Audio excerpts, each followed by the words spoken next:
পটুয়াখালীর লাউকাঠি ইউনিয়নের লোহালিয়া নদী গর্ভে বিলীন স্লুইস গেট সহ প্রায় 1000 মিটার বেড়িবাঁধ। এতে ঝুঁকিতে 8টি গ্রামের প্রায় 5000 কৃষক। বাঁধ ভেঙে প্লাবিত হওয়ার শঙ্কায় আছে 10 থেকে 12টি গ্রাম। আর তাই বেড়িবাঁধ রক্ষায় দ্রুত পদক্ষেপ নেয়ার দাবি কৃষক ও স্থানীয়দের। ভাঙনের এই চিত্র পটুয়াখালীর লাউকাঠি ইউনিয়নের লোহালিয়া নদীর। গেল বছর জিও ব্যাগ ফেলে ভাঙন রোধের চেষ্টা করা হলেও তার সবই বিলীন হয়ে গেছে নদীগর্ভে।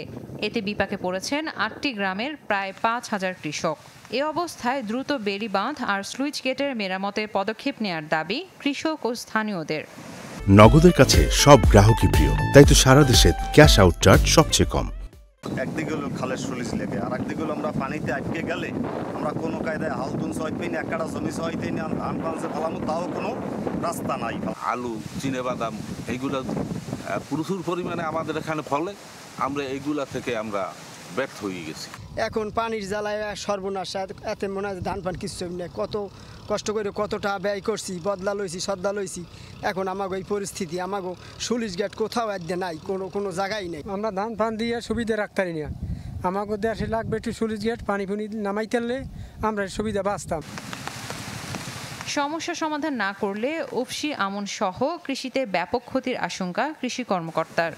রবি মৌসুমে রবি সবজি বা গ্রীষ্মকালীন সবজি এবং ব্যাপকভাবে উফশি আমনের চাষ হয়। বাঁধটি ভেঙে গেলে ওই এলাকার অন্তত 500 থেকে 700 কৃষক ব্যাপকভাবে কৃষির ক্ষতির সম্মুখীন হবে। এদিকে বাঁধ রক্ষায় দীর্ঘস্থায়ী পদক্ষেপ নেওয়ার আশ্বাস দিলেন পানি উন্নয়ন বোর্ডের কর্মকর্তারা। বর্ষা মৌসুমের আগে আমাদের কাজগুলো সমাপ্ত হবে এবং এখানে যে সবথেকে বেশি ঝুঁকিপূর্ণ যে জায়গাগুলো ছিল মির্জাগঞ্জ ছিল, তারপরে হচ্ছে আপনার সদর উপজেলার ভিতরে কিছু জায়গা আছে, আমাদের বাঁশবাড়িয়ার কিছু জায়গা রয়েছে, নন্দীপাড়া আছে, বড় বিঘাই, ছোট বিঘাই, সব জায়গাতে আমাদের কাজ বর্তমানে চলমান রয়েছে। ঘূর্ণিঝড় রিমালের প্রভাবে লোহালিয়া নদীর প্রায় 1.5 কিলোমিটার বেড়িবাঁধ ক্ষতিগ্রস্ত হয়। Desk report, channel 24।